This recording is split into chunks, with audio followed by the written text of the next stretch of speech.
안녕하세요. 네. 자, 오늘부터 이제 9, 10월 마무리 과정에 들어왔고, 첫 번째 과정인 이론 총정리 강의를 시작을 합니다. 합격하시라고 백신 놔드리는 거야. 합격 백신. 이 백신의 효능은, 이 책을 나중에 이제 공부 다 끝나고 한 3시간 안에 볼 수 있으면 그 속도를 내면 100% 시험 합격을 제가 보장합니다. 그런 강력한 백신입니다. 접종은 3번 있을 예정입니다. 3주 동안 할 거예요. 네, 3번 동안 할 거. 3주 동안 하고 오늘 첫 주차 수업인데, 보시면은 효능이 시험으로 인한 긴장, 초조, 불안. 그런데 직효약입니다. 그리고 마무리 정리에 대한 막막함.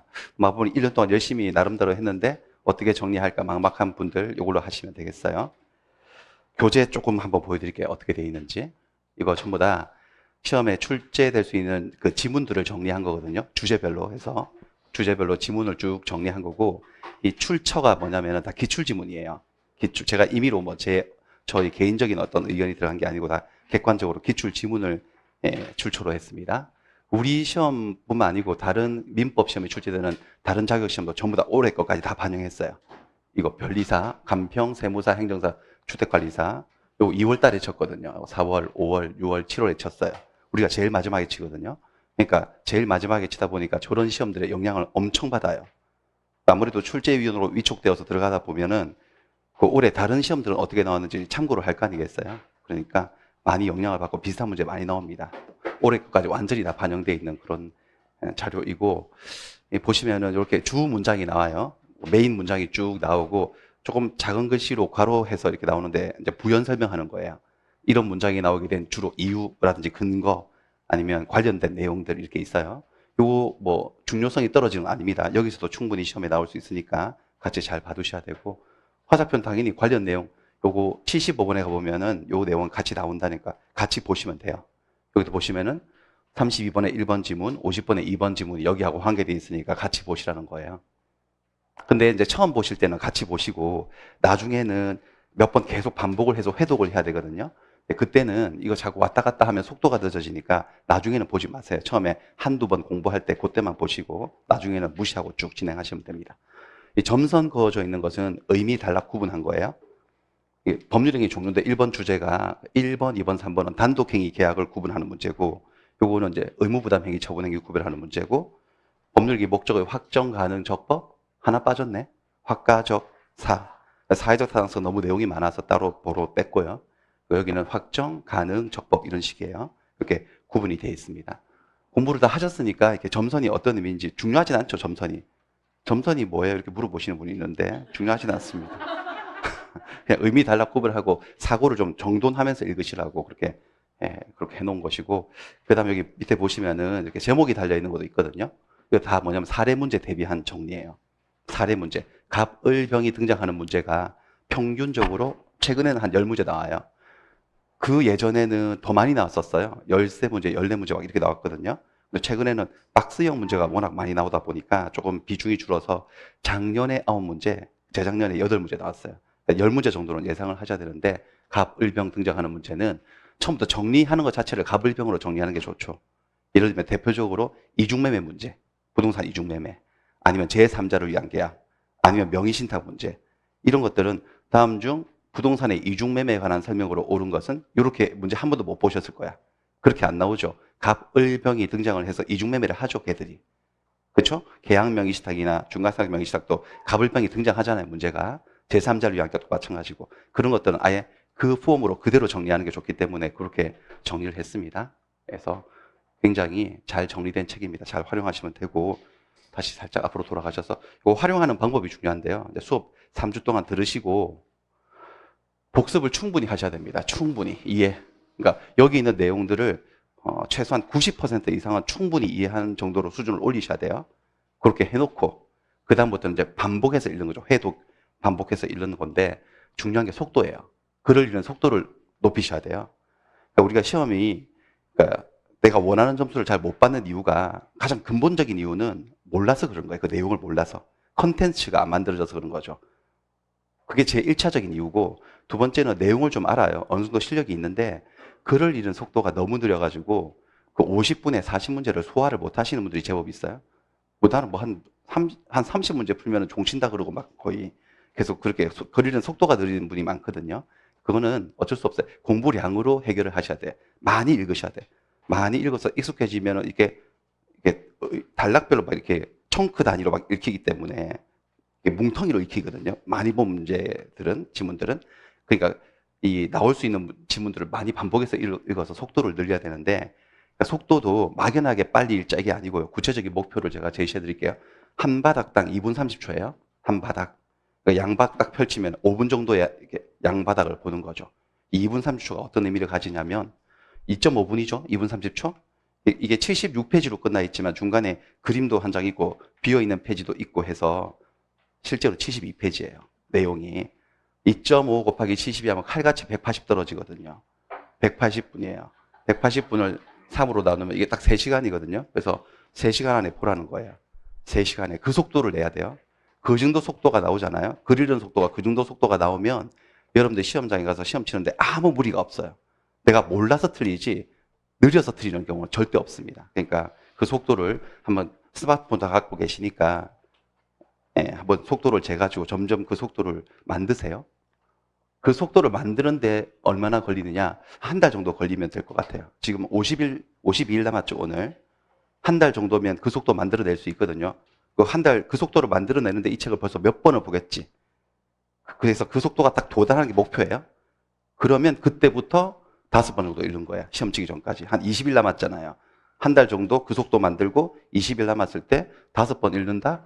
5번이면은 이게 1시간씩 읽으면은 이거 3시간에 다 봐야 되니까 3시간 하루에 1시간씩 읽으면 3일이면 한 바퀴 돌린다는 거잖아요. 그럼 3, 5, 15, 15일이면 5번 보고 들어갈 수 있거든요. 뭔지 아시겠죠? 한 달 동안은 속도를 만들어내고 충분히 이해한 그 스피드를 만들어내고 그 속도가 도달하면 남아있는 20일 동안은 5번 돌리는 거야. 하루에 1시간만 투자하면은 한 3일 정도의 민법 한 바퀴씩 계속 돌려가지고 감을 유지하고 들어갈 수 있어요. 그렇게 해서요. 이 속도로 반복해서 있습니다. 이렇게 해서 시험장에 들어가 보면 여러분들이 평생 경험하지 못한 이상한 증상을 딱 이제 어떤 느낌을 받냐면 아 시험이 이런 거구나. 시험 잘 치는 애들이 어떻게 잘 치는지 딱 느낄 거예요. 그러니까 제일 특징이 뭐냐면은 아는 거 모르는 거 분명히 구별돼요. 물론 아는 게 많겠죠. 이 정도 보고 들어갔으면 아는 게 많을 뿐만 아니라 더 큰 효과가 뭐냐면 모르는 걸 분명히 알게 돼요. 그러니까 여러분들 시험 칠 때 이게 내가 아는지 모르는지 다들 애매하지 않습니까? 근데 애매한 게 없어져요. 모르는 건 확실히 몰라요. 왜냐하면 뭐 생판 처음 보는 지문 같거든요. 그런 것들은 고민할 필요 없이 그냥 찍으시면 돼요. 근데 그 모르는 것도 분명해지는데 그 모르는 게 많지도 않을 거예요. 요 정도만 하고 들어가면은 합격 점수를 받는 데는 아무 지장이 없고 제가 볼 때 이렇게 이 정도 해서 들어가면은 아무리 못 쳐도 한 80점 가까이는 나올 것 같거든요. 정말 최악의 점수를 받았을 때도. 예, 그렇습니다. 그러니까 이렇게 해보십시오. 예, 이렇게 하시고, 그 다음에 요거 10월 1일인가 족집게 백선 우리 또 특강하잖아요. 근데 족집게 백선도 미리 책을 좀 가지고 계신 분도 계시겠지만은, 뭐, 이게 이론 총정리 책인지 족집게 백선인지 구별 안 될 정도로 똑같이 생겼죠. 딱 보면. 일부러 그렇게 만들었거든요. 제 쪽지게 백선도 약간 달라요. 이게 다수 지문형이라고 해가지고 오지선다형이 아니죠. 예. 막 20개 지문도 있고 막 그러거든요. 그러니까 그것도 의미심장한 심오한 뜻이 있습니다. 그 심오한 뜻은 첫 번째 그림으로 이제 묘사하고 있는데 코끼리를 냉장고에 넣는 그림이 나와요. 상징적인 그림인데 나중에 그건 그때 또 설명드릴게요. 저렇게 하면 굉장히 파워풀한 효과가 나타나거든. 다수 지문형으로. 그리고 싱크로율이 엄청 높아요. 이 이론 총정리 교재하고 족집게 백서는 그냥 이 이론 총정리의 OX판이라고 보시면 돼요. 그러니까 완전히 새로운 걸 공부한다는 느낌도 없어요. 그냥 이거 쭉 충분히 공부하시면 그날 오면은 그냥 다시 한번 연습한다고 해서 부담 없이 딱 볼 수 있거든요. 효과도 크고. 그러니까 같이 병행하시면 되겠습니다. 같이 하고. 그래서 주의사항도 있습니다. 너무 많이 복용하시면 이게 너무 시험이 쉽게 느껴져 가지고요. 시험 치다가 좋을 수도 있으니까 적당히 섭취하시기 바랍니다. 자, 시작을 해볼게요. 이게 이제 우리가 1년 동안 했던 걸 쭉 정리하는 거지, 뭐 새로운 내용을 뭐 오늘 새로운 내용이 조금 나오긴 나와요. 근데 많지 않고 거의 없고, 그러니까 그냥 자세한 설명 없이 리딩 머신처럼 이렇게 쭉쭉쭉 읽어가면서 그렇게 진행을 하도록 하겠습니다. 그리고 여기 보시면 제가 그림 같은 거 좀 이렇게 그림을 그리고 있으면 또 시간이 오래 걸리니까 그림 필요하면 이렇게 좀 가져왔어요. 창 바꿔가면서 수업하겠습니다. 자, 시작할게요. 법률행위 종류부터요. 1번, 2번, 3번은 계약과 단독행위로 구별하는 문제인데 일단 너무 기본이죠. 해제는 일방적으로 하는 단독행위고 합의 해제는 합의로 하는 계약이죠. 합의 해제를 다른 말로 해제 계약이라고 하죠. 나중에 75분에 가보시면은 그래서 해제하고 합의 해제가 어떻게 다른지 나와요. 해제 같은 경우는 계약을 해제하면 원상회복을 할 때 받은 금전에다가 이자를 붙이잖아요. 그리고 해제를 하는 거의 대부분의 이유는 채무 불이행 때문에 해제를 하니 원상회복과 별개로 손해배상 문제가 생기죠. 이자와 손해배상 문제가 생겨요. 이자 반환과. 근데 합의 해제 시에는 돈 들어줄 때 이자를 붙일 필요가 없고 손해배상 문제도 생기지 않는다. 그런 거 차이죠. 공통점도 있었는데 해제를 했거나 합의 해제를 했거나 누구는 보호해야 된다. 제3자, 이미 권리 취득한 제3자를 보호한다는 점은 똑같다. 그런 것들 여기 나와 있으니까 같이 보시면 돼요. 그 다음에 매매의 일방 예약은 계약이죠.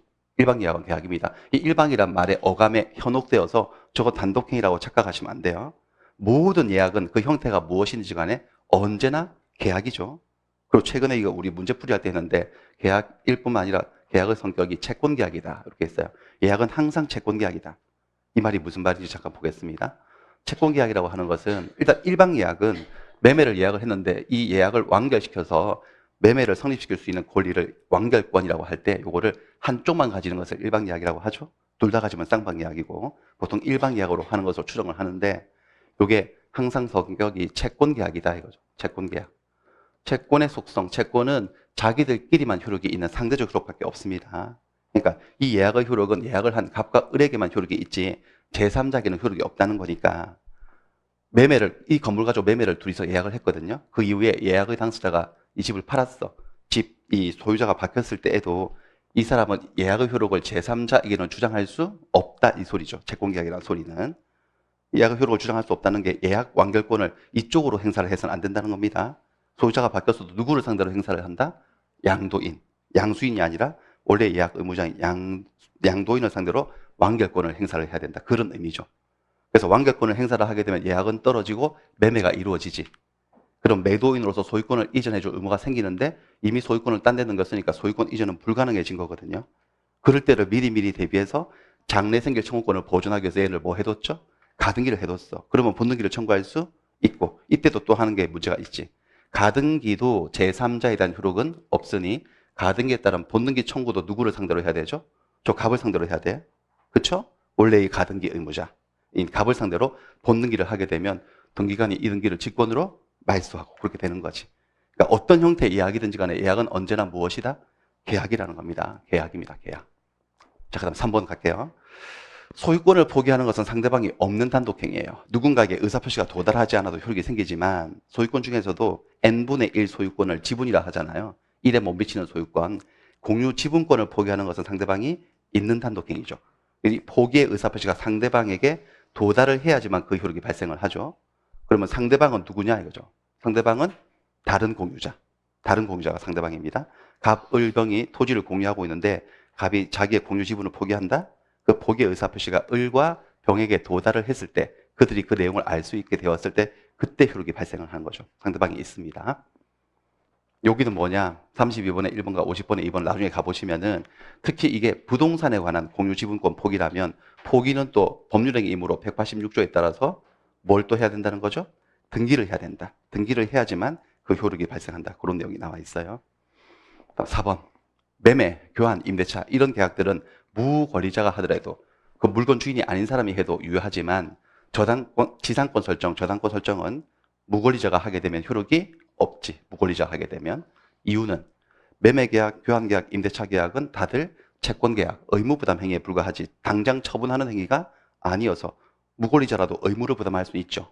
하지만 지상권 설정, 전세권 설정, 이런 저당권 설정, 물권 행위들은 다 처분 행위여서 무권리자가 처분 행위를 할 수는 없다. 하면 효력이 없다. 뭐 이런 거지. 자, 그 다음 2번으로 합니다. 법률행위 목적의 확정 가능 적법 사회적 타당성. 법률행위의 효력 발생 요건 일반적인 법률 행위를 했는데 법률행위가 효력이 생기려면 유효가 되려면 그 목적이 그 내용이 확가적사해야 된다. 첫 번째 확정에서 나오는 시험 문제는 하나밖에 없어요. 확정 시기죠. 법률행위 목적은 이행기까지만 확정이 되면 족하죠. 성립 당시에 구체적으로 확정되어 있을 필요는 없다. 이행기까지만 확정되면 그 법률행위 충분히 효력이 생길 수가 있고, 그 다음에 법률행위가 유효하려면 가능해야 됩니다. 가능의 반대는 불능인데, 원시적 불능이 있고 후발적 불능이 있잖아요. 목적이 불능인 법률행위, 이 표현은 원시적 불능이죠. 성립 당시부터 불능이라는 표현이 그런 뉘앙스잖아요. 목적이 불능인 법률행위는 효력이 없다. 원시적 불능이면 계약 무효다. 그 다음에 계약이 성립, 체결된 이후에 채무 이행이 불가능하게 되었다. 무슨 불능이죠? 후발적 불능. 후발적으로 채무 이행이 불능이 되었다고 해서 계약이 무효로 되는 것은 아니다. 계약은 애초에 유효했고 계약이 후발적 불능이 되었다고 무효가 되는 건 아니죠. 다만 어떻게 처리하느냐? 그 불능이 된 그 채무의 채무자에게 이 불능에 대한 귀책 사유가 있냐 없냐에 따라서 귀책 사유가 있으면 채무 불이행으로 그 사람이 책임져야 되지. 귀책 사유가 없으면 그 채무는 없어지고 그 채무자가 이게 쌍무계약이라면 반대쪽 채무 이행을 청구할 수 있는지 없는지 문제, 위험, 부담 문제로 처리할 뿐이지 계약이 무효가 되는 건 아니다. 계약을 무효로 만드는 불능은 오로지 어떤 불능이다? 원시적 불능뿐이다. 됐어요? 그 다음에 계약이 유효가 되려면 그 계약의 내용, 법률행위 내용이 적법해야 되죠. 법을 어기면 안 됩니다. 강행법규를 위반하면 안 된다는 소리죠. 강행법규 위반과 관계된 내용들, 시험에 나올 수 있는 내용들입니다. 어떤 법률행위가 강행법규를 위반해서 무효가 되었어요. 그런 계약은 상대방이 선의 무과실이라 하더라도 비진의 표시나 표현 대리 법리가 적용될 여지가 없어요. 아주 중요한 내용입니다. 비진의 표시나 표현 대리 법리가 적용되지 않는다. 뭔 소리냐? 자, 비진의 표시는 표의자의 진의가 아닌 의사표시이지만 상대방이 그걸 몰랐어. 비진의 표시인지 몰랐어. 선의 무과실. 그러면 비진의 표시라도 효력이 있지. 유효지. 표현 대리는 무권 대리잖아요. 무권 대리지만 상대방이 무권 대리인지 몰랐어. 그리고 본인이 뭔가 외관 작출 책임이 있어. 그러면 무권 대리임에도 불구하고 효력이 발생을 해서 본인이 책임을 져야 되지 않습니까? 그러니까 이런 법리들은 의사표시나 대리행위에 뭔가 문제가 있는데 그 문제점을 상대방이 몰랐을 때, 선의 무과실일 때 그 문제점을 덮어두고 법률행위 효력을 인정을 해서 상대방을 보호한다는 그런 이론인데, 이런 이론을 강행법규 위반에다 적용하면 안 된다는 거지. 갑과 을이 어떤 계약을 했는데 그게 법을 위반해서 무효인데 상대방이 그 법의 존재를 몰랐대. 상대방이 몰랐다고 해서 그 계약을 유효로 만들면 된다 안 된다? 안 되기 때문에 강행규정을 위반해서 무효가 된 계약은 그냥 무효로 끝을 내야지 이런 걸 동원해서 유효로 뒤집어주면 안 된다는 소리죠. 아시겠죠? 그러니까 이해를 한 상태에서 반복을 많이 하셔가지고 나오면 빨리 맞출 수 있도록 해두셔야 되겠습니다. 적용될 여지가 아예 없습니다. 뒤에 다시 또 나옵니다. 자, 그 다음에 강행법규를 위반해서 무효인 법률행위는 추인에 의해서 유효로 될 수가 없지. 무효행위의 추인. 무효인 행위는 추인해도 효력이 생기지 않지만 당사가 무효인 줄 알고 추인하면 그와 똑같은 내용의 법률행위를 다시 한 것으로 보지 않습니까? 근데 강행규정을 위반해서 무효인 계약을 똑같은 내용으로 다시 하게 되면 또 강행규정을 위반할 테니 다시 해도 효력이 생길 여지가 없지. 이런 논리를 가지고 있는 게 세 가지가 있었죠. 강반불. 강반불 공식 아시죠? 강행법규 위반. 그다음 뭐예요? 반사회적 법률행위, 불공정한 법률행위. 이런 것들은 추인을 해도 효력이 생기지 않습니다. 다시 해도 효력이 생기지 않지. 그 다음에 강행법규를 위반해서 계약이 무효가 되었어요. 무효가 되었을 때 스스로 그 약정, 그 계약이죠. 계약의 무효를 주장하는 거야. 그 계약을 한 사람이 무효를 주장할 수 있느냐? 주장할 수 있어요. 계약을 했다는 것은 내가 이 계약을 당신에게 이행하겠다고 한 거잖아요. 약속을 한 거잖아요. 그 약속을 해놓고 나서 나중에 가서 이건 법을 위반한 거니까 난 이걸 이행 못한다라고 주장을 하면 뭐 손바닥 뒤집는 모순 행동을 하는 것처럼 보이지만 그게 무효 주장을 할 수 있다는 거지. 강행규정을 위반한 사람이 스스로 그런 계약을 했으니까 무효 주장을 못한다. 그건 신의 측에 반하는 거다. 이렇게 해서 그 주장을 막아버린다면 그 사람이 그 계약을 이행해야 된다는 결론인데, 그러면 강행규정을 만들어서 그런 결과 실현을 막으려고 하는 법의 취지가 상실되지 않냐 이거지. 그렇죠? 그러니까 강행규정을 위반한 사람도 내가 이 계약을 한다고 말은 했지만 이건 법규 위반이어서 나 계약 이행 못한다. 무효다라고 주장할 수 있어요? 없어요? 있고, 그렇게 주장하는 게 무엇에 반하지 않는다? 신의 측에 반하는 것이라 할 수 없다. 여기까지 잘 알아두세요. 다 나올 수 있는 지문들이죠. 잘 나오는 지문들. 자, 그 다음에 불능 사례 하나 보겠습니다. 갑과 을은 2023년 10월 1일 갑소유 건물에 대한 매매 계약을 체결하고 31일 소유권을 이전하기로 약정을 했는데 10월 20일 발생한 화재로 건물이 소실되었습니다. 채무이행이 불가능해진 거죠? 무슨 불능이에요? 후발적 불능이에요. 그래서 채무자 귀책 사유, 갑에게 귀책 사유가 있냐 없냐를 가지고 판단을 해봐야 되겠습니다. 첫 번째, 그 화재가 갑 채무자의 과실, 귀책 사유로 인한 것이라면 채무불이행 책임을 져야 되죠. 그래서 채권자 을은 채무자 갑에게 채무 불이행 책임을 추궁할 수 있어요. 책임을 묻고 있는 거예요. 책임 내용은 일단 매매 계약을 해제시켜 버리는 거지. 채무 불이행을 이유로. 근데 이건 이행 지체가 아니라 이행 불능이니까 해제를 할 때 뭐를 필요하지 않는다? 최고할 필요 없이 곧바로 계약을 해제하고 해제의 효과로서 뭐를 청구한다? 원상 회복을 청구합니다. 나한테 받은 계약금 중도금 이자 붙여서 싹 다 돌려달라 할 수 있죠? 그리고 그것으로 끝나는 게 아니지. 계약의 해제나 해지는 손해배상 청구에 영향을 미치지 않으니 별도로 다시 뭐를 청구한다? 손해배상을 또 청구할 수가 있지. 그리고 이때의 손해배상의 내용은 이행이익배상인 걸 알아두셔야 돼요. 계약을 해제한다는 것은 계약의 유효를 전제로 한 거잖아요. 계약이 유효일 때는 무슨 배상? 이행이익배상. 계약이 무효이거나 성립하지 않았을 때는 실례이익배상이라고 했습니다. 이때는 이행이익배상 청구하는 거예요. 넘어갑니다. 그 다음에 만약에 그 화재가 이웃의 실화로 인한 것이라면 적어도 채무자 갑에게 귀책 사유가 없다 이거지. 이건 아까와 같은 채무불이행 문제가 아니라 무슨 문제로 하는 거죠? 위험부담. 근데 이웃의 실화라면 채무자 갑에게도 채권자 을에게도 쌍방에게 책임이 없는 천재지변 같은 거하고 똑같은 거잖아요. 그러니까 갑만 채무가 없어지는 게 아니에요. 공평하게 을의 채무도 없어지는 거지. 갑과 을의 채무는 둘 다 소멸해 버립니다. 그 결론은 갑은 을에게 돈 달라고 대금 지급을 청구할 수가 없게 되어서 채무자 갑이 위험, 손실을 떠안고 게임을 끝내버리는 거죠. 채무자 위험부담 장면이에요. 근데 3, 4번은 완전히 내용을 바꿔버리는데 만약에 이 화재가 로 인한 건물의 소실이 2023년 9월 30일 날 일어났어요. 10월 1일 날 계약을 했으니까 그 전날 집이 없어졌다는 거네. 그러면 이 매매 계약을 체결했다면 이제는 후발적 불능이 아니라 무슨 불능? 원시적 불능이죠. 그래서 처음 체결되었을 때부터 아예 무효가 되지. 무효가 되면 원시적 불능으로 무효입니다. 이 원시적 불능으로 무효일 때 생겨날 수 있는 손해배상 책임 문제를 우리가 뭐라고 배웠는데 계약 체결상의 과실로 인한 책임, 손해배상 책임. 만약에 3에서 갑이 10월 1일 계약할 때 이미 건물이 소실되었다는 사실을 알았거나 알 수 있었다면 그리고 상대방 을은 전혀 알 수 없었다면 선이 무과실이라면 을은 아마도 이 계약이 유효하다고 믿고 있을 거 아니겠어요?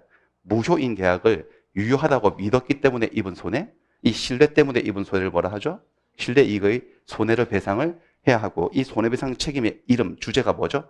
계약 체결상의 과실 책임이라고 합니다. 이때는 신뢰이익 배상하는 거지. 이행이익 배상이 아니고 계약이 무효니까. 넘어가겠습니다. 그 다음에 효력 규정과 단속 규정, 적법의 문제죠. 법률행위 내용이 법을 어기면 법률행위는 제대로 효력이 생길 수 없죠. 강행 법규를 위반하면 효력이 안 생기는 게 보통인데 통설에 의하면 강행 규정도 효력 규정과 단속 규정으로 나누어져서 효력 규정을 위반해 1번, 2번은 효력 규정이에요. 효력 규정을 위반하면 처벌도 받겠지. 처벌도 받지만은 중요한 것은 계약이 뭐가 된다는 거죠? 무효. 근데 이 밑으로는 다 단속 규정이거든. 그래서 이걸 위반하게 되면 일정한 처벌, 제재를 받아요. 그 점은 비슷한데 계약들은 다 뭐라는 거죠? 사법상 효력들은 다 유효로 끝이 난다는 차이가 있는 거지. 사법상 효력을 인정하고 필요한 처벌만 한다는 거예요. 단속 규정은. 그래서 효력 규정의 가장 대표적인 것은 무등록 중개업 금지 규정이죠. 중개사 자격이 없는 자, 무자격자가 사무소 개설 등록도 하지 않은 채 무등록인 채로 부동산 중개를 업으로 한 거야. 한두 차례 한 게 아니에요. 보수를 받고 계속적으로 반복적으로 해온 거지. 이거는 하면 돼요, 안 돼요? 안 되고 금지돼 있고 하면 형사처벌 받게 되죠. 처벌도 처벌이지만 이건 효력 규정이기 때문에 그거 한 중개업 자체가 무효 처리한다는 거지. 그가 의뢰인과 체결한 중개 수수료 지급 약정 계약이잖아요. 계약 자체가 뭐다? 무효이다. 효력이 인정이 안 돼서 이 사람은 중개 행위를 해도 중개 수수료를 받을 권리가 생기지 않죠. 지금은 보수라는 말을 쓰지만 옛날에는 수수료라 그랬거든요. 옛날 판례 표현 그대로 살려뒀어요.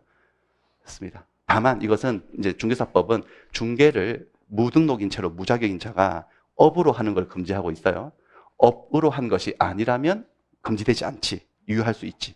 그러니까 친구들 간에 부동산 거래를 양쪽 다 잘 알고 있는 중간에 끼어 있는 친구가 알선하고 중개 수수료를 좀 받기로 한 거 있었죠?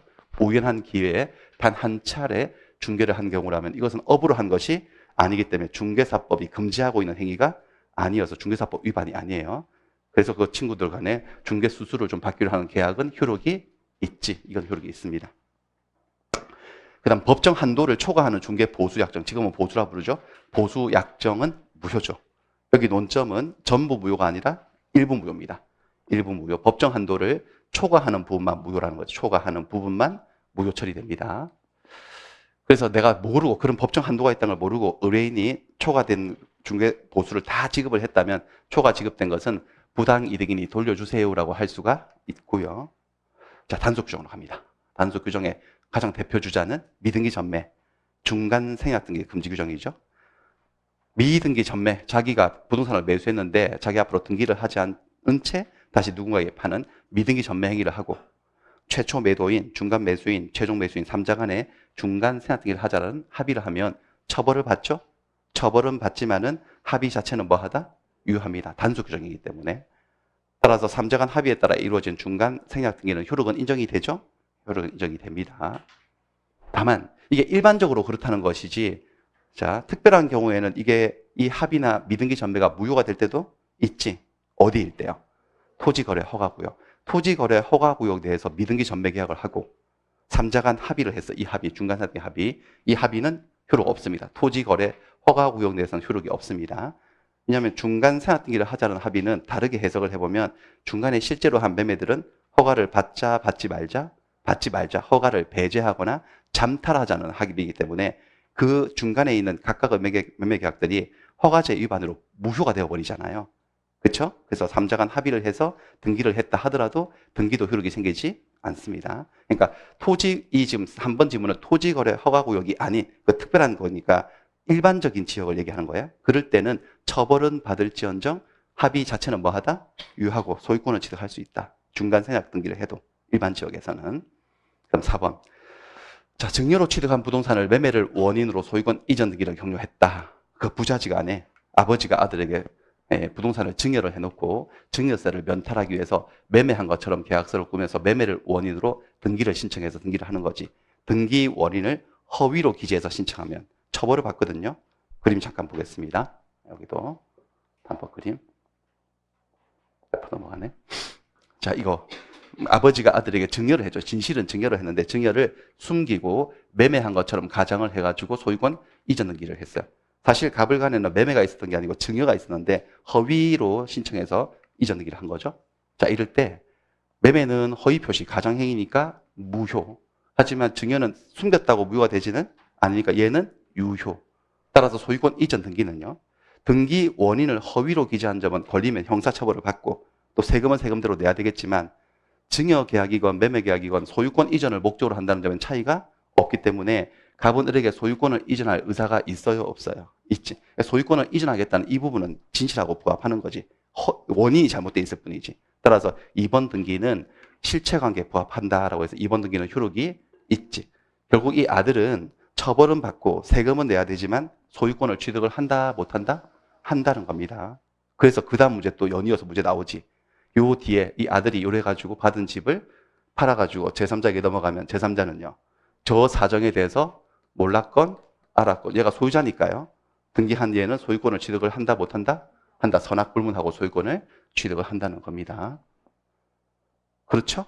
예, 네, 그런 거 기억나시죠? 기억나셔야지. 그렇죠? 기억나셔야죠. 자, 그 다음에 그래서 이것도 단속 등기 원인을 탈세 목적으로 허위로 기재하지 마라. 딱 걸리면 처벌합니다. 처벌하겠다는 규정이지 허위 기재했다고 그 등기 무조건 무효라고 하진 않습니다. 저렇게 따져보는 거예요. 무효일 때도 있고 유효일 때도 있는 거예요. 처벌하겠다는 것일 뿐이에요. 단속 규정이야. 허위 기재 금지 조항은.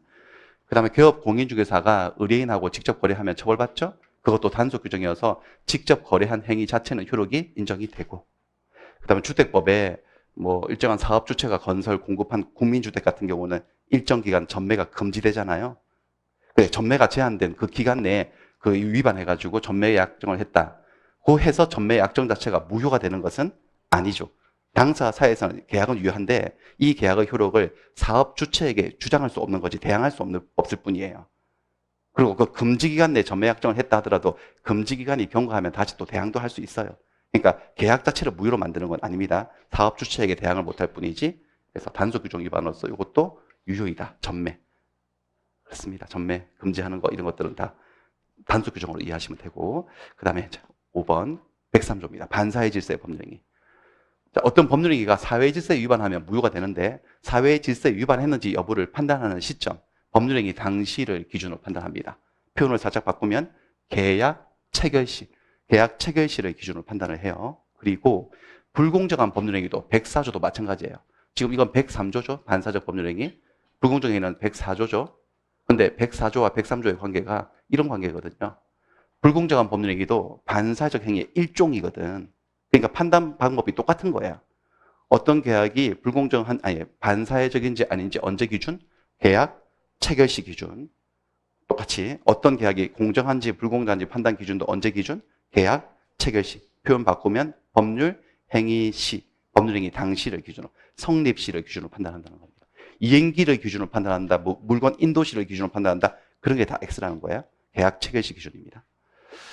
그 다음에 동기의 불법. 자, 동기가 반사회적이다. 계약을 한 동기가 원칙적으로 법률행위 효력에 아무런 영향을 미치지 않지. 그 말은 동기에 뭔가 불법성이 있어도, 반사회성이 있어도 법률행위는 효력이 있는 것이 원칙이다라는 거예요. 동기는 법률행위 내용이 아니기 때문에. 다만 여기 예외가 있죠. 키워드가 뭐예요? 표시죠. 상대방에게 동기가 표시되었어요. 표시된 그 법률행위 동기가 사회 질서에 반하는 불법성을 띠고 있는 거예요. 그럴 때라면 예외적으로 그 법률행위는 반사회 질서의 법률행위에 해당해서 무효가 되죠. 그때는 예를 들어서 돈을 빌려주는 대주가, 차주가 지금 내가 돈 빌려주면 도박 자금에 쓴다는 이 불법적 동기를 알고 빌려준 거야. 이 뉘앙스가 도박 자금을 제공할 목적으로 금전을 대여했다 그러니까 동기의 불법을 상대방이 안 거야, 모른 거야? 안 거죠. 동기의 불법적인 동기가 상대방에게 표시되거나 알려졌기 때문에 이럴 때는 요 금전 소비대차 계약은 반사적 계약으로 무효가 된다는 소리죠. 됐고. 그 다음 반사의 질서의 법률행위 무효는 절대적인 무효입니다. 103조 무효는. 절대적 무효니까 이 정도 말은 할 수 있어야 되죠. 선의의 제3자에게도 대항할 수 있죠. 무효라고 주장할 수 있죠. 반대말이 뭐죠? 절대적 무효 반대말? 상대적 무효. 뭐라고 말해야 되죠? 상대적 무효는 선의의 제3자에게는 대항할 수 없죠. 뭐 어떤 경우가 거기 있습니까? 비, 허, 착, 사강. 여기 그렇습니다. 107, 108, 109, 110. 의사표시에 나오는 무효들이 그것들이 다 상대적이고 나머지는 다 기본적으로 절대적이죠. 절대적입니다. 그 다음 반사회적 법률행위는 당사자가 무효인 줄 알고 추인을 하면 하더라도 새로운 법률행위로서 유효가 될 수가 없지. 아까 나온 거죠. 똑같은 논리를 가진 게 두 개 더 있죠. 강반불. 강행법규 위반해서 무효. 반사회적이어서 무효. 불공정해서 무효가 됐을 때는 알고 추인 그 내용을 다시, 그 계약을 다시 한다 하더라도 효력이 생길 여지가 없다. 그 다음에 부첩 관계의 대가로 아파트의 소유권을 이전해 주기로 계약을 맺었다면, 약정을 맺었다면, 약정까지 맺었다면 이 약정은 무효지. 반사적 계약으로. 그래서 지킬 필요가 없는데 이전에 줘버렸대. 이미 줬대. 줬으면은 부당이득임을 이유로 돌려달라고 반환 청구할 수가 없지. 불법 원인 급여에 대해서는 부당이득 반환 청구를 할 수가 없게 되고 그 반사적인 효과로서 계약 자체는 무효지만, 이 증여계약은 무효지만 처분 소유권을 취득을 하게 되죠. 유괴서의 처분 소유자가 되었어, 안 되었어? 된 거죠. 그래서 이 첩이 다시 부동산을 거래를 하면 부동산을 전득한 자, 권리자의 거래예요, 무권리자의 거래예요? 권리자의 정상 거래죠. 그 앞전 과정에는 문제가 있었다 하더라도. 그러니까 이 전득한 자가 전득 당시 그 사실을 다 알았다 하더라도 소유권을 취득을 하죠. 엄폐물 법칙이라고 하지만 이 단어는 아실 필요가 전혀 없습니다. 저 단어가 나오진 않습니다. 그 다음에 103조는 이게 반사적 행위인지 아닌지를 물어보는 문제가 나오는데 아닌 것들은 이거 말고도 더 있지만 특히 이것들을 좀 주의하셔야 되겠습니다. 우리 그림이법 그 오른쪽 바닥에 있었는데 그래서 딱 아닌 거 4개 정도 미리 알고 외우고 들어가야 되는 거. 키워드 한번 찾아볼까요? 눈에 띄시나? 강박. 여기는 뭐예요? 허위. 여기는 미등기 전매 해서 중간 상등기 하는 거 그리고 명의신탁 요렇게요. 요거는 반사적 행위가 아니라고. 그렇죠? 아닙니다. 그래서 법률행위가 성립하는 과정에 계약이 체결되는 과정에 강박, 협박이라고 하는 불법적인 방법이 사용되었어요. 방법, 수단이죠, 수단. 칼 들이대고 계약서 서명하게 만든 거예요. 자, 여러분들 어떤 계약, 법률행위의 방법, 수단이란 말과 그 법률행위 자체의 내용이란 말은 같은 말이 아니죠. 우리 103조는 법률행위 내용이 반사회적일 때 반사적 행위라고 무효라고 하는 거거든. 칼 들이대고 계약을 했으면 계약의 수단이 불법성이 있는 거야? 계약 내용의 불법성이 있는 거야? 수단과 방법의 불법성이 있을 뿐이지. 그래서 협박을 썼다고 해서 반사적 계약이 되는 것은 아니죠. 다만 강박을 당했으면 의사표시에 문제가 있는 거지. 그 강박의 정도가 극도로 심해서 표의자의 의사결정 자유를 완전히 박탈시킨 정도에 이르렀다면 그 계약은 아예 무효고 그 정도 아니라 하더라도 의사표시를 뭐 할 수 있죠?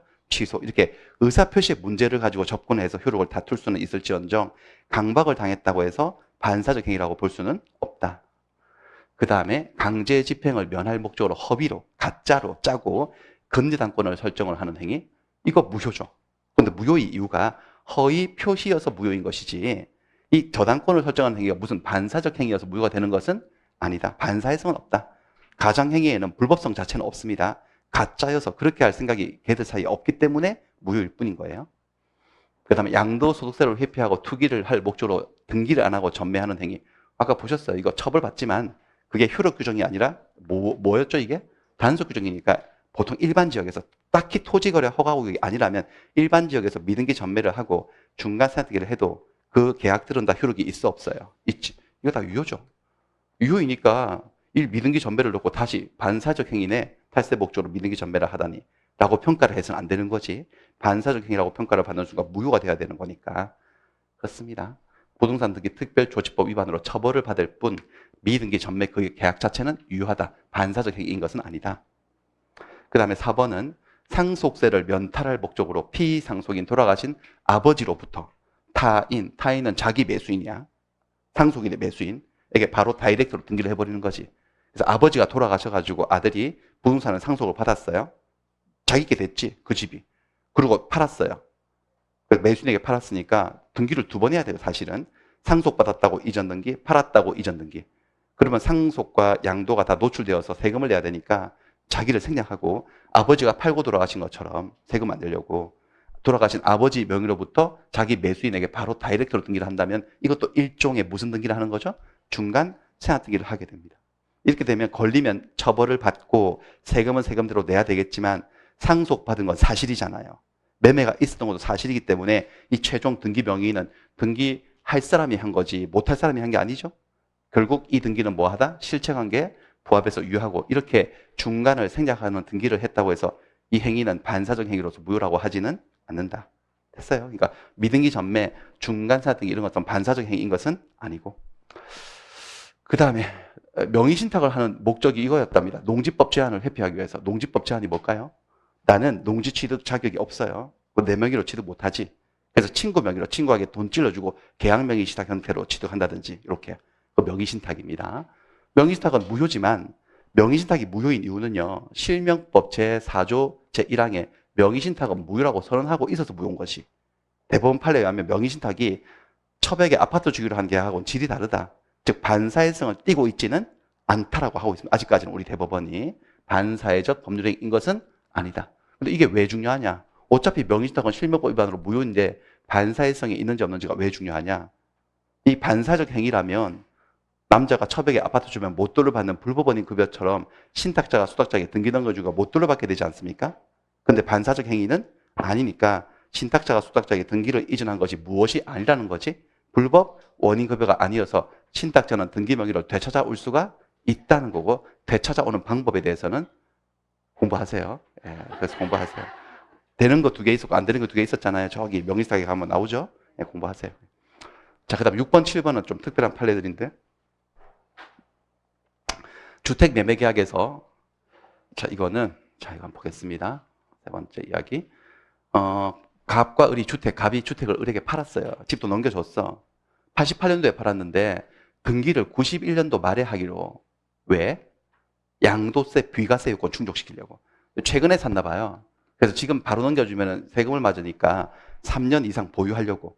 오늘 계약하고 돈도 다 받고 집도 넘겨주는데 등기는 3년 묵혔다가 91년 말에 등기해주기로 특약을 했다고. 이 특약이 반사적 법률행위인가 이게 문제가 됐는데 결론은 아니다. 반사적 행위 아니고 이 특약 유효하다 라고 했습니다. 이게 이제 문제가 된 이유가 이 을이 불안하지 않습니까? 지금 돈도 다 주고 집도 넘겨서 거주는 하고 있는데 등기가 아직도 얘 앞으로 돼 있으니까 얘 거지 아직은 법적으로.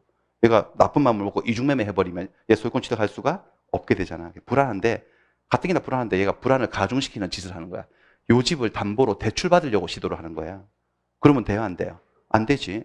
그래가지고 얘가 이제 못 참고 이 특약을 무시하고 너 못 믿겠다. 등기해달라고 소송을 건 거예요. 소유권 이전 등기 청구 소송. 그랬더니 얘가 나와서 항변을 한 거죠. 특약을 주장한 거예요. 판사님, 우리 계약서도 특약이 있는데 91년 말에 특약 등기해주기로 했는데 얘 약속 어기고 미리 등기해달라고 하는 거예요. 라고 했더니 얘가 판사님 근데 이 특약은요 얘가 세금 안 내려고 우리가 한 거기 때문에 저거 반사회적 계약 아닌가요? 저 특약 무효 아닌가요? 지킬 필요 없는 거 아닌가요? 라고 했을 때 우리 대부분의 반응이 아니다. 매매 계약을 했다가 소유권 이전기를 어느 시점에 할지는 사적 자체 영역이다. 꼭 언제대로 하라는 법은 없기 때문에 니들이 그렇게 약속했으면 그건 지켜줘야 된다. 이건 반사적 행위이다 아니다? 아니다. 그리고 너의 불안한 그 심정은 이해가 되는데 그거는 처분 금지 가처분 신청으로 해결될 수 있다. 그러니까 너 소유권 이전 3년 후에 그 소유권 이전 청구권을 보존하기 위해서 깨끗하게 보존하기 위해서 이 부동산의 일체 처분을 금지하는 저당권 설정하는 것도 일종의 처분이거든요. 그런 걸 금지하는 가처분 신청을 하면 그거 받아준다. 부동산에 가처분 등이 돼버리면 저당권 설정이 안 되고 설정된다 하더라도 얘한테 주장 못 하거든요. 그렇게 하면 되는 것이 이 특약은 지켜줘야 된다는 거예요. 반사적 행위이다 아니다? 아니다. 그렇게 된 겁니다. 그래서 가볼게요. 주택 매매 계약에서 매도인이 양도세를 면탈하기 위해서 소유권 이전 등기를 일정 기간 이후에 3년 있다가 하기로 한 특약은 반사적 행위인 것은 아니고 이게 작년 주택관리사, 작년 간평, 올해 주택관리사 연달아 다른 시험에 계속 나오고 있는 거예요. 우리 시험에도 이제 딱 우리 시험에 나오면 좋은 지문이잖아요. 그렇죠? 중개사 시험인데 그렇죠? 딱 좋죠? 자, 어떤 분들은 이렇게 생각할 수 있어요. 이게 판례가 표현한 건데 그 세금을 안 내려고 하는 목적은 특약의 연유나 동기에 불과한 것이다. 계약 내용 자체는 그 3년 있다가 하기로 하는 계약 내용 자체는 불법성이 없다. 그랬더니 또 어떤 분들은 이렇게 생각하시는 분 있어요. 동기가 그럼 불법적이네 세금 안 내려고. 그럼 동기의 불법인데 상대방이 다 알고 했으니까 상대방이 표시된 거 아니냐. 그러니까 반사적 계약이 돼야 되지 않냐. 뭐 이렇게 말씀하실 수 있는데 됐습니다. 그냥. 외우세요. 그냥. 자, 우리 이 법이라고 하는 것은 여러분들 어떤 목적을 가지고 논리를 맞춰 나가는 것이지 자연과학적, 물리학적, 수학적 논리가 아니에요. 그 칼같이 떨어지는 그런 논리가 아니기 때문에 빈틈도 많고 허점도 많아요. 그런 식으로 따져 들어가면은 말이 안 되는 것들 되게 많기 때문에 그런 의문이 드시는 분들은 의문을 내려놓으시고 시험에 집중하세요. 아시겠어요? 외우기나 하세요. 그냥. 됐습니다. 저한테도 답이 없습니다. 저도 이상합니다. 저도 이상합니다. 이상하지만 결론에는 또 동의를 하고, 자, 도박 채무를 변제하기 위해서 도박 채무자가 도박 채권자에게 부동산 처분에 관한 대리권을 수여한 이 수권 행위는 반사적 행위는 아니죠. 그렇죠? 이것도 보세요. 갑과 을이 도박을 했다가 도박 채무, 제가 도박 채무라고 표현했지만 도박 채무는 법적으로 발생하지 않는 거기 때문에 채무가 없지. 채권도 없고. 갚을 필요 없죠. 사실 도박판에서 빚지고 한 거는요. 갚을 필요 없지만 안 갚으면 죽습니다. 그래서 갚아야 됩니다. 갚아야 되는데 돈이 없어가지고 집이 한 채 있는데 이 집을 처분하라고. 네가 날 대신해서 처분해라. 위임장을 써줄 테니까. 네가 나의 대리인이 돼서 처분해서 돈이 생기면 그 돈에서 네 돈을 충당을 하고 나머지는 거슬러 다오. 라고 대리권을 수여한 이 행위. 이게 도박 빚을 갚을 방편으로 대리권을 수여한 거잖아요. 그러니까 이 대리권 수여 행위도 반사적 행위이지 않냐라고 하는 문제가 있었는데 아니다라고 하는 게 판례죠. 만약에 이게 도박빚 갚으려고 한 짓이기 때문에 이것도 반사적 행위라고 무효라고 본다면은 이게 대리권 없는 무권 대리가 되는 거잖아요. 무권 대리는 본인이 추인하지 않는 한 효력이 없으므로 아무것도 모르는, 영문도 모르는 병이 소유권을 취득하지 못하게 되는 그 피해가 얘한테 돌아오는 거지. 저걸 무효로 잡으면. 그래서 그렇게 하긴 싫어가지고 대리권 수여 행위 그 자체는 반사적 행위라고 보지 않았어요. 그렇죠? 대리권 수여 행위는 유효. 따라서 을이 이렇게 집을 갑을 대리해서 판 것은 유권들이다, 무권들이다. 유권들이니까 이 제3자는 특별한 사정이 없는 한 정상적으로 소유권을 취득을 한다. 됐어요. 대리권을 수여하는 행위는 반사적 행위가 아니다. 다만 주의하실 게 있습니다. 도박 채무를 부담하는 행위는 반사적 행위입니다. 이건 무효입니다. 또 그것을 도박 빚을 갚겠다고 약정하는 것도 반사적 법률에 의해서 무효입니다. 그러니까 도박 빚을 부담하는 행위 자체도 반사적이고 그걸 갚겠다고 각서를 쓰면 100번 쓰면 100번 다 무효입니다. 반사적 행위인데 그걸 갚을 방편으로 도박 채무자가 채권자에게 부동산 처분 대리권을 수여하는 그 행위는 반사적 행위가 아니라고 그것만 딱 그렇게 한 거예요. 그냥 외우세요. 그냥. 됐습니다. 인상 찌푸리지 마시고. 그 다음에 인상은 뭐 3월달에 찌푸리셔야지. 그렇습니다. 이중매매.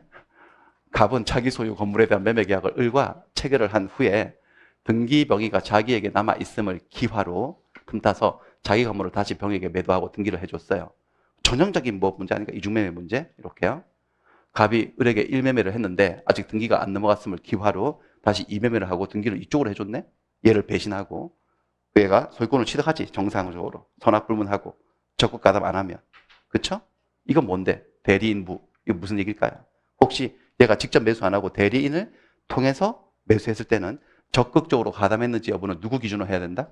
대리인 기준이다. 뭐 그런 얘기고. 얘는 또 뭐예요? 이게 적극적으로 가담해서 무효가 되었을 때 이 등기를 믿고 모르고 산 사람은 소유권 취득한다 못한다? 못한다. 여기 103조 무효, 절대적 무효여서 선의의 제3자 보호되지 않는다. 그런 얘기잖아요. 요거 다 머릿속에 떠올라야지, 이 정도가. 그래서 병은, 제2매수인 병은 갑을 간의 매매에 대해서 선악을 불문하고 원칙적으로 소유권을 취득하지. 병이 1매매 사실을 안 것만으로는 갑병 간의 매매 계약이 반사적 행위로서 무효가 되는 것은 아니죠. 안 것은 상관없는데 그 선을 넘는 단어가 뭐죠, 여러분들? 적극가담이에요.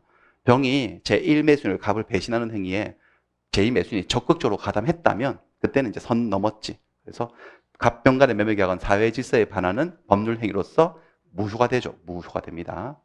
무효가 된다는 것은 병은 등기를 해서도 소유자가 되지 않고 소유권은 여전히 갑에게 있다는 소리죠. 이럴 때 을은 갑을 대위해서 병에게 등기 말소를 청구해야 되는 것이지 을이 병에게 직접 등기를 말소하라고 청구하거나 진정명의 회복을 할 테니까 이전 등기를 해달라고 청구할 수는요 없죠. 직접 말소를 청구하거나 진정명의 회복을 청구하려면 을이 누구였어야 되는 거예요? 소유자였어야 되는데 을은 아직 소유자가 아니고 갑이 소유자고 을은 갑에게 소유권을 넘겨달라고 요구할 채권밖에 없는 거죠. 채권자 대위권을 행사를 해야 되고. 자, 그때 이에서의 병, 이는 적극적으로 가담한 병이거든. 이에서의 병은 등기가 되어 있어도 소유자가 아니지.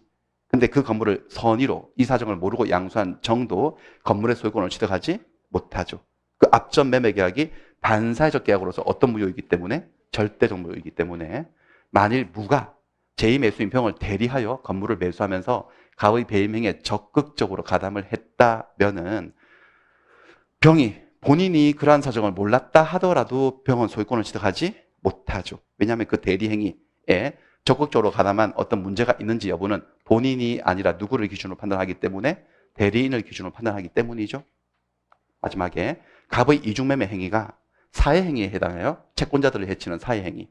해당한다 하더라도 1매수인 을은 갑병 간의 매매계약에 대해서 채권자 취소권을 행사할 수가 아예 없지. 왜냐하면 채권자 취소권이라 하는 이 제도는 어떤 채권자들만 행사하는 거죠? 금전, 돈 받을 채권자들만 행사할 수 있는 건데 이때 1매수인은 소유권을 넘겨달라고 채권을 갖고 있는 거지 돈 달라는 채권을 갖고 있는 자가 아니어서 채권자 취소권 행사할 자격 자체가 근본적으로 없습니다. 자, 불공정한 법률행위. 자, 어떤 법률행위가 불공정한 법률행위에 해당하는지 여부 아까 나왔습니다. 자, 불공정한 법률행위도 104조 불공정한 법률행위도 103조 반사회적 법률행위 한 유형이라고 그랬어요. 반사회성이 있는지 없는지 공정한지 불공정한지 다 언제 기준으로 판단해야 된다? 법률행위 시 기준. 말 바꾸면 계약 체결 시를 기준으로 해야 됩니다. 이행기 기준, 변제기 기준, 물건 인도시 기준 다 틀린 거예요. 계약 체결 시 기준. 그래서 이런 판례가 있는데 계약 체결 당시를 기준으로 해서 딱 판단해 보니까 불공정한 것이 아니라네? 그럼 끝났어요. 아닌 것이 그냥. 왜? 줬대 기준이니까. 근데 체결 당시에는 아니었는데 사후에 외부적 환경의 급격한 변화가 일어나서 무슨 개발 계획이 발표가 났나 봐요. 그러니까 뭐 어떤 집이나 땅을 시세대로 샀어. 시세가 1억이어서 1억 주고 샀는데 갑자기 그 다음날부터 무슨 개발 호재가 막 터지고 뉴스가 터지고 해서 한 일주일 만에 한 3배가 올라 버린 거지. 집값이, 땅값이. 그렇게 되어서 일방에게 큰 손실 발생? 일방은 매도인이지? 한 일주일만 있다가 팔았으면 엄청 받았을 건데 상대방 매수인은 노났지. 완전히 큰 이익이 생기게 된 구조가 되었다 해서 그 일주일 전에 그 사정이 없을 때 한 그 계약을 불공정한 계약에 해당한다고 할 수는 없지. 계약 체결시 기준이라는 거야. 불공정한지 안 한지. 자, 그 다음에 급부와 반대급부 사이에 현저한 불균형이 있어야지 불공정한 계약이 되죠. 현저한 불균형이 있는지 여부는 당사자의 주관적 가치가 아닌 거래상의 객관적 가치에 따라 판단을 해야 됩니다. 그러니까 이 물건이 그 사람에게 얼마나 소중한지, 이게 주관적 가치예요, 객관적 가치. 그 사람에게 얼마나 소중한지, 주관적 가치. 그건 중요하지 않지. 당근마켓에 팔면 얼마 받을 수 있는지. 이게 뭐예요? 객관적 가치예요. 그거를 기준으로 판단해야 되지. 객관적인 요건인데.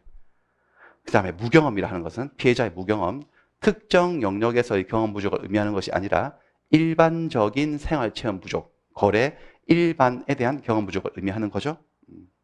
그 다음에 대리행위의 경우, 대리행위가 불공정하려면 경솔했는지 무경험했는지는 대리인 기준이죠. 계약을 하고 있는 대리인을 기준으로 해야 되지만 돈이 절박하게 급박하게 필요한 궁박한 사정은 누구 사정이에요? 본인의 사정이어야 되니까 본인의 입장에서 판단을 해야 하는 것이고요. 그럼 피해자가 궁박한 상태에 있었다 하더라도 상대방, 저쪽을 피해자라 불렀으니까 상대방은 아마도 폭리자라고 지목되는 자 같은데요. 폭리자라고 지목된 그 자가 그와 같은 사정, 피해자의 궁박한 사정이 있네라는 사정을 알고서 플러스 이용하려고 하는 의사, 알고서 이용하려고 하는 의사를 폭리행위의 악이라고 하죠. 폭리의사. 이게 없었답니다. 상대방에게. 그렇다면 불공정한 법률이가 성립하지 않죠. 그러니까 불공정한 법률이가 성립하려면 상대방 폭리자에게도 폭리의 의사가 있어야 돼요. 폭리행위의 악이 아는 것으로 촉하지 않고 알고 이용하려고 하는 의사가 필요합니다. 그 다음에 법률위기가 현저하게 공정을 잃었다. 객관적으로. 8천만 원짜리 집을 넘겨주고 1,000만 원밖에 못 받았다. 그렇다고 해서 그것이 곧 피해자의 궁박 경솔으로 인해서 이루어진 것으로 추정되지는 않죠. 이런 객관적 요건으로부터 피해자의 주관적 요건이 추정된다, 추정되지 않는다? 추정되지 않아요. 이게 추정이 된다면 이것만 증명하면 이게 자동 증명이 되는 꼴이거든요. 근데 추정되지 않으니까 결국은 무슨 소리냐, 이거는 입증책임 문제인데, 판사님 제가 한 계약 무효예요, 억울해요, 저. 무효라고 주장하는 피해자는 급부와 반대급부 사이에 현저한 불균형을 증명해야 돼. 내가 넘겨준 집은 8천만 원이고 받은 돈은 1,000만 원밖에 안 돼요, 저 억울해요. 이런 걸 증명을 하고 별도로 다시 내가 궁박, 경솔, 무경험 중에 뭔가를 갖췄다는 사실을 따로 다시 또 뭐 해야 된다는 거죠? 증명을 다 해줘야 돼요. 어느 한쪽 사실도 추정되지 않기 때문에 다 피해자가 무효로 주장한 자가 증명을 해야 한다는 소리이고요. 그 다음에 효과. 불공정한 법률행위는 무효죠. 무효가 되면 부당이득 반환해야 되는데 불공정한 행위도 반사적 행위의 일종이라고 그랬어요. 다만 차이는 불공정한 법률행위는 불법성이 양쪽 다에게 있지 않고 누구에게만 불법성이 있는 거죠? 폭리자에게만. 따라서 무효가 되었을 때 폭리자는 준 것을 돌려달라고 할 수 없지. 불법범인 급여를 한 사람이기 때문에. 하지만 피해자는 당한 사람이니까 계약 무효니까 나한테 받은 거 돌려줘요 라고 할 수가 있게 되죠. 그 다음에 토지의 매매 계약이 불공정한 법률에서 무효가 되었어요. 불공정한 법률의 무효는 절대적 무효입니다. 그러니까 그 토지를 전득한 제3자는 선이라 하더라도 소유권을 취득하지 못하게 되죠. 잠깐 그림 한번 보면은 갑이 을에게 땅 팔고 을이 다시 병에게 땅 팔고, 근데 갑하고 을이 한 매매가 불공정 계약으로 무효였어요. 이 등기 무효 등기예요. 얘가 폭리자야, 제가 피해자고. 이게 절대적 무효이기 때문에 선의의 제3자에게도 이게 무효고 이게 무효 등기고 얘는 주인 아니었다고 갑이 와서 주장할 수 있다는 거예요, 없다는 거예요? 있다는 거죠. 절대적 무효니까. 결론적으로 선의의 전득자 소유권을 취득한다, 못한다? 못하죠. 여기가 절대적 무효니까. 그렇죠? 여기가 만약에 가장매매 같으면, 불공정한 매매가 아니고 가장매매 같으면 자기들끼리는 무효가 똑같은데 이게 무효임을 얘야 선의의 제3자에게 주장할 수 없기 때문에 얘는 소유권을 취득할 수 있어, 없어요? 있지. 하지만 절대적 무효이기 때문에 선의의 전득자도 소유권을 취득하지 못하게 되는 거죠. 자, 그 다음에 추인과 전환의 차이. 자, 불공정한 법률에서 무효인 경우 세 번째 나오네 벌써. 불공정 행위로 무효면 추인해도 다시 해도 유효로 될 수 없지. 하지만 불공정한 법률에서 무효인 경우에도 전환에 의해서 유효로 될 수는요 있죠. 왜냐하면 추인은 그 무효인 내용과 똑같은 내용을 다시 하는 거거든. 똑같은 내용으로 다시 하게 되면 또 불공정하겠지. 내용이 똑같으니까. 그래서 효력이 생길 수 없지만 전환은 똑같은 내용이에요, 다른 내용이에요? 다른 내용으로 바꾸는 거잖아. 첫 번째가 불공정한 내용이었다면 바꾸면 공정한 내용으로 바뀔 수도 있으니 전환이 되어서 효력이 생길 수는 있습니다. 결론, 불공정한 법률행위는 뭐는 안 되고 뭐는 된다는 거죠. 추인은 안 되고 전환은 되고. 자, 매매계약이 불공정한 법률행위에 해당해서 무효이면 그에 관한 부재소 합의. 부재소 합의라 하면 소를 제기하지 않겠다는 합의죠. 소를 제기하지 않겠다. 불공정한 계약을 체결하면서 야, 이거 가지고 나중에 나한테 소 제기하기 없기다. 이렇게 입막음을 하는 그런 합의 역시 무효입니다. 무효. 이 합의가 무효라는 것은 부재소 합의를 무시하고 소를 제기해서 불공정하다는 주장을 할 수 있다는 거, 없다는 거? 있다는 거죠. 있어요.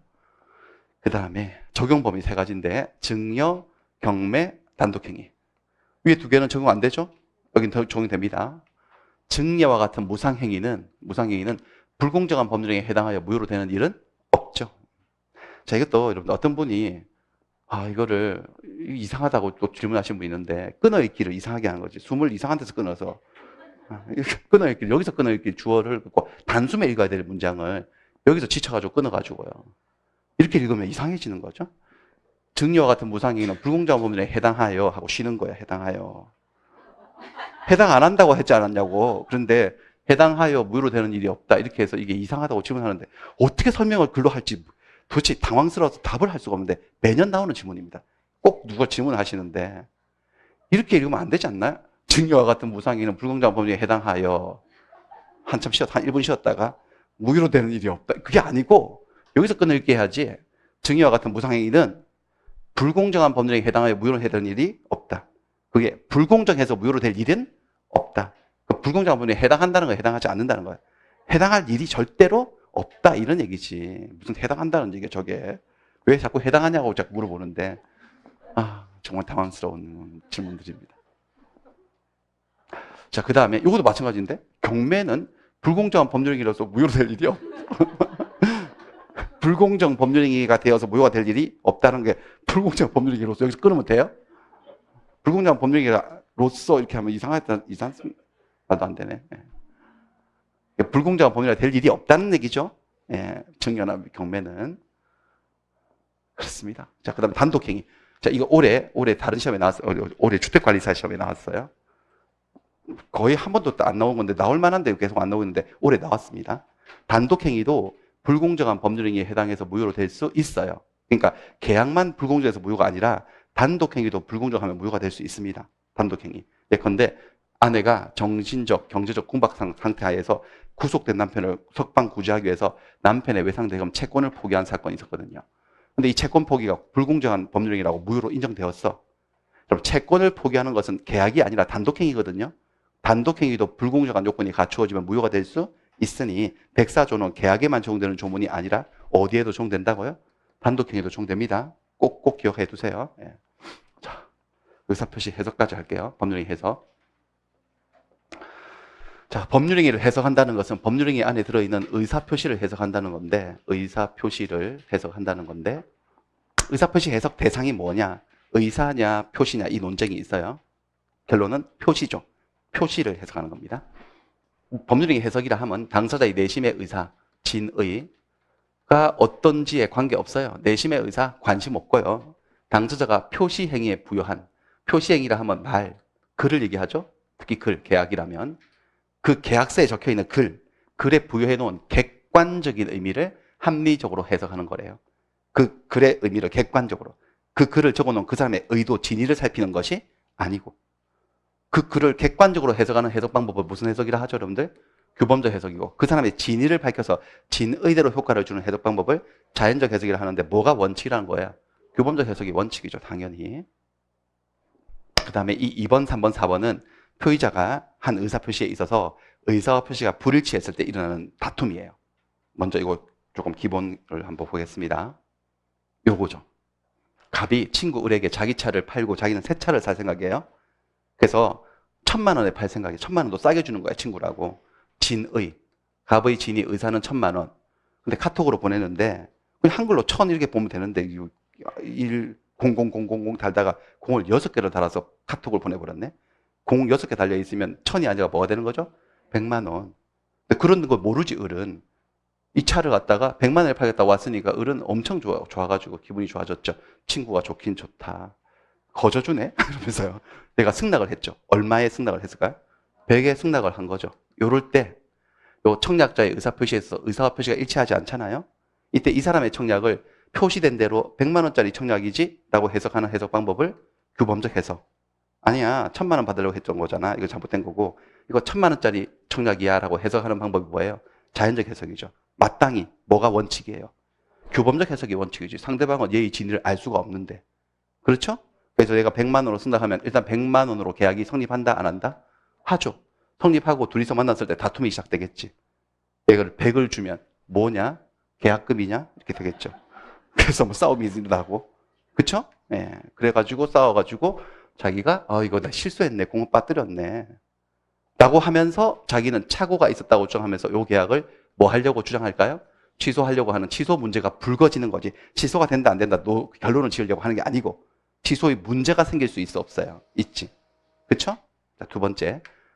근데 이 을이 이미 얘가 실수했다는 걸 어떤 정황을 통해서 알고 있다면 1,000을 받으려고 1,000에 팔려고 하는 건데 공 하나 빠뜨렸네. 이미 상대방이 표의자의 진위를 알고 있어요.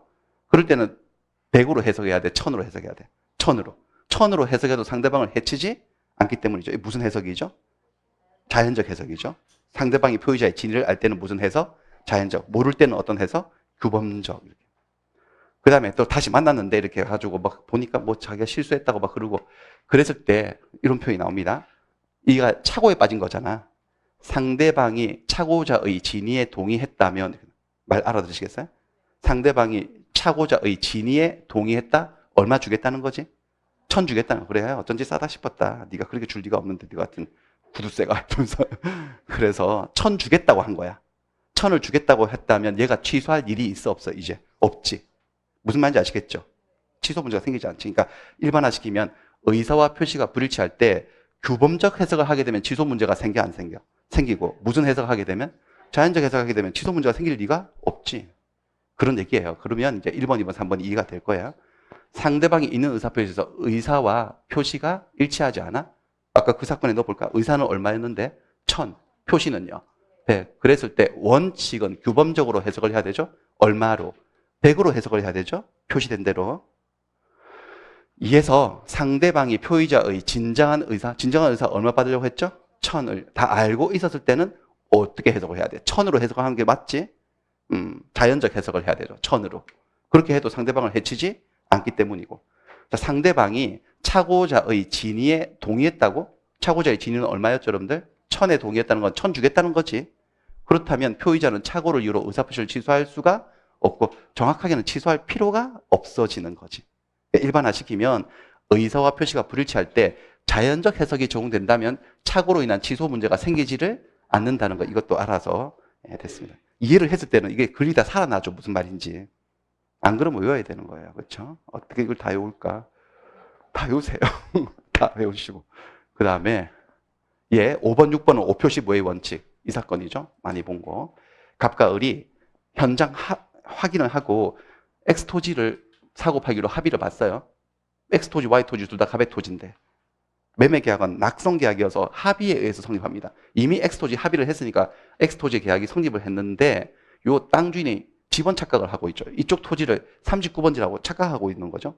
그래서 계약서를 39번지라고 잘못 작성을 한 거예요. 그리고 등기 서류는 둘 다 갖고 있지, 자기 땅이니까. 그래서 계약은 이 땅에 해놓고 등기 서류는 몇 번지 서류를 준 거죠? 39번지 서류를 주니까 39번지 가서 등기해버린 거죠, 여기. 등기소 가서. 이렇게 된 사건. 이럴 때 이 매매계약서는 과연 적혀있는 대로 39번지 Y토지 계약서로 해석해야 되냐? 그들이 합의한 대로 X토지 계약서로 해석을 해줘야 되냐? 이 문제가 생기죠?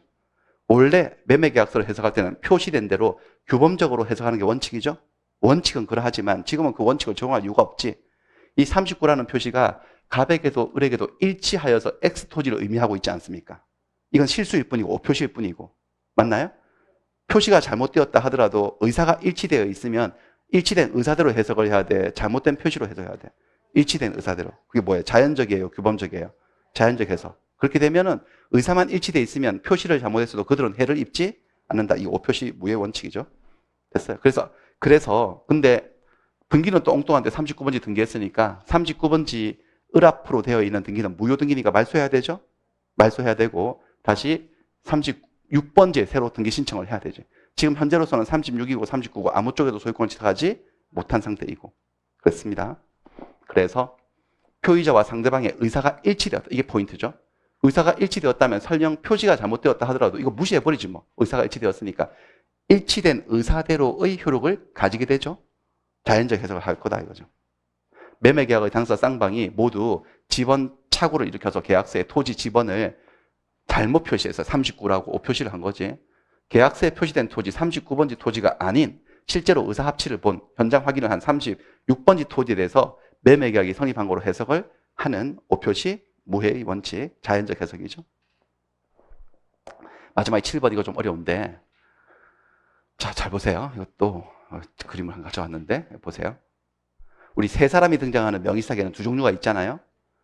하나가 삼자간 등기 명의신탁, 다른 말로 중간 생학형 명의신탁이 있고 또 하나가 계약 명의신탁이 있어요. 이걸 어떻게 구별하느냐는 거지. 구별을 하실 수 있으신가 이제? 이거 어떻게 구별하는 거냐? 매수인이 누구냐 이거예요. 결론은 매수인이 누구인가. 자, 중간 생학형 명의신탁은 신탁자, 실권리자, 실제로 이 부동산을 사고 싶은 사람이 매도인을 만나서 매매계약을 진행을 하죠. 그렇죠? 근데 등기는 자기 앞으로 안 하고 중간을 생략하고 수탁자 명의로 등기하는 거잖아. 그러니까 매수인이 신탁자인 거지. 중간 생략형 명의신탁은. 계약 명의신탁은 신탁자 실권리자가 뒤로 숨고 얘가 주는 매수 자금을 들고 수탁자가 나가서 아예 계약을 해버리잖아요. 그러니까 매수인이 누구인 거죠? 수탁자죠. 그렇습니다. 수탁자가 매수인입니다. 그렇죠? 그러니까 매수인이 누구인지 문제예요. 다시 매수인이 신탁자라면 무슨 형태? 중간생각형. 매수인이 수탁자라면요. 계약명의신탁이에요. 그렇게 구별하는 거예요. 근데 매수인이 누군지를 어떻게 알 수 있나? 일단 계약서를 볼까요? 이 계약서는 이게 이쪽 계약서일까요? 이쪽 계약서일까요? 이거 보세요. 매수인이 을 수탁자네? 을 이름으로 나와 있어요. 계약명의신탁 계약서예요? 중간생각명의신탁 계약서예요? 계약명의신탁 계약서가 아니에요. 몰라요. 알 수 없는 거지. 왜냐하면 이쪽 계약을 상상해보세요. 지금 여러분이 을이 되어서. 계약서를 만들 때 이렇게 작성하지 않을까요? 당연히. 그렇죠? 자, 이쪽 계약서를 상상해보세요. 계약서를 만들 때 이렇게 작성하지 않을까요? 마찬가지로. 왜요? 을 앞으로 뭘 해야 되는데요? 이거 계약서 첨부해야 되나, 등기할 때. 이해되시나? 무슨 말 하는지? 그러니까 얘하고 얘는 계약서 가지고 순진하게 구별하는 게 아니고 계약서는 어차피 등기할 수탁자 이름으로 다 계약서를 쓰는 거야. 그렇죠? 그럼 실질을 가지고 판단을 해? 계약서 형식으로 판단을 해요? 어? 실질을 가지고 누가 매도인을 만나서 계약을 진행했냐 이렇게 판단해야 되지. 그러니까 매수인이 누군지 아닌지는 여기 적혀있는 글씨 보고 판단하는 거 아니에요, 여러분들. 아까 39도 36으로 해석해버렸잖아요. 무슨 말인지 아시겠어요? 여기 있는 글씨 보고 하는 게 그걸 똑같아. 여나 똑같이 이 계약서 써요. 등기를 얘 앞으로 할 거니까. 그러면 어떻게 하느냐? 매도인을 만나서 누가 계약을 진행했냐 그거 가지고 판단한 거니까 실질적으로 매수인이 신탁자가 다 계약을 진행했다. 그럼 뭐예요? 중간 생략형이고 아니면 이 사람이 진짜 계약을 했다 자기가 가서 그럼 뭐예요? 계약 명의신탁인 거예요. 되셨나? 그럼 제가 지금부터 묘사한 실제 사건인데 이건지 판단해 보세요. 어떤 신사분이 중개사무소에 들어와서 아파트를 하나 사요. 근데 아내 명의로 계약서를 쓰는 거예요. 자기가 매수인인데 근데 아내가 옆에 없어요. 아내는 있지도 않은데 아내 명의로 계약서를 다 쓰고 계약금 걸고 얼마 있다가 중도금 주고 해요. 그렇게 해요. 뭐예요? 이거 아닌가? 그렇게 했다가 또 나중에 한 몇 개월 지나고 난 다음에 그 굉장히 긴 텀을 가지고 진행을 했는데 몇 개월 있다가 다시 와서 그 계약서 달라고 해서 찢어 폐기 처분하고요. 아들 명의로 계약서를 또 쓰재. 다시 쓰재. 자기 아들 명의로. 아들은 미국에 유학 중이에요. 아들은 몰라요. 자기 명의로 계약이 되는 조차 몰라요. 이 모든 것들은 아버지가 하고 있는 거지. 그래가지고 아들 명의로 계약서를 고쳐 쓰고 돈 다 주고 아들 명의로 소유권 이전한 거죠. 그러면 계약서에는 아버지 이름이 나올까요? 아들 이름이 나올까요? 아들 이름이 나오지만 아들은 매도인과 일면식도 없죠, 지금요. 그러니까 실질적으로 매수인은 아버지인 거예요, 아들인 거예요. 실질적으로. 아버지가 매수인이지. 이 매도인이 아들한테 돈 받을 거야? 아들은 본 적도 없다니까요, 미국에 있고. 아시겠어요? 그러니까 모든 효과는 다 아버지에게 생기는 거지. 다만 등기를 아들 명의로 하려고 계약서를 이렇게 썼을 뿐이죠. 이게 뭐예요, 이게? 삼자간 중간생각형 명의신탁인 거지. 맞나? 이게 실제 사건이에요. 중간생각형 명의신탁이고. 이건 뭘까요? 제가 이거 지금부터 지어내는 얘기인데 아버지가 아들에게 아들 이리 와봐. 내가 아버지 저 아파트 사고 싶은데 또 사면 아빠 명의로 사면 안 되니까 돈 줄 테니까 네가 가서 아무도한테 말하지 말고 네가 사는 것처럼 해도 하지만 그 아빠 거야. 이렇게 해가지고 돈을 주고 아들이 나서서 계약을 진행한다. 그게 뭐예요? 계약명이 있으니까 완전 다른 거지. 근데 계약서는 똑같지 않을까요? 근데 아시겠죠, 여러분들? 됐어. 그러니까 실질적으로 매수인이 누군지를 판단하는 거예요. 이건 어렵지. 심지어 원심 법원 판사들도 금방 제가 첫 번째 했던 실제 사건을 계약서에 아들이 나왔다고 계약명의사라고 판단해서 대법원에 올라가서 파기된 거거든요. 여러분들만 틀린 게 아니고 판사들도 틀리니까 뭐 부끄러워하실 것은 없습니다. 그렇습니다. 그래서 잘 보세요. 이게 무슨 말인지. 계약서에 적혀있는 명의자, 매수인 명의에는 중간생각형이건 계약명의사이건 둘 다 수탁자 이름이 나올 거 아니겠어요? 이해되시나 제가 하는 말? 그 사람이 수탁자로 되어 있다 하더라도 순진하게 그것만 가지고 판단하지 마라 이거지. 실질적으로 계약의 당사자, 실질적인 매수인을 명의 신탁자로 볼 수 있다면 아버지가 와서 계약을 다 진행한 사건이라면 얘는 계약명의신탁이 아니라 모험명의신탁이라고요? 삼자간 등기명의신탁. 이게 뭔데? 중간 생략형 등기명의신탁이다. 계약명의자는 수탁자로 되어 있지만 그 사람이 아니라 신탁자에게 모든 효과를 다 귀속시킬 의도로 계약을 체결한 사정이 인정된다? 그러니까 아버지가 돈 다 주고 아버지하고 다 진행을 했다는 거지. 그렇다면 얘는 명의신탁자, 신탁자가 당사자가 아니야. 신탁자가 매수인이지 않냐 이거지, 실질적으로. 그래서 중간 생각해보면 의식하게 된다는 거예요. 자, 이렇게 해서 하고, 시간이 너무 오래 걸렸네. 첫 시간에. OT 좀 한다고요. 예. 그렇습니다. 그래서 이거는 어떻게 맞추시냐면, 어렵죠. 무슨 말인지 좀 어렵죠. 어떻게 하냐면, 외우시면 돼요. 이렇게. 요거 결론을. 판례가 하나 있는데, 계약명의사기인지 중간성명의사기인지 아리까리해서 판사들도 틀려가지고 대법원까지는 사건이 하나 있는데, 그 결론이 뭐였더라? 삼자간, 중간, 생각형이었다. 이 결론을 외워서 그냥 덧 찍으시면 돼요. 그냥. 중간은 말을 못 알아듣겠고, 난 지금. 중간 생각형이다. 우리 형이 있고 정이 있었잖아. 기한 이익 상실 특이하게. 형으로 추정해요? 정으로 추정해요? 형으로. 됐어. 그런 식으로 외우라고요, 그냥. 그렇죠? 중간 생각형인지 계약형인지 물어봤을 때는 뭐라고 대답하면 된다고요? 중간 생각형이라고. 이 판례가 이렇게 있으니까. 됐습니다. 외워두세요. 여기까지 하고 좀 쉬었다가 계속 하겠습니다.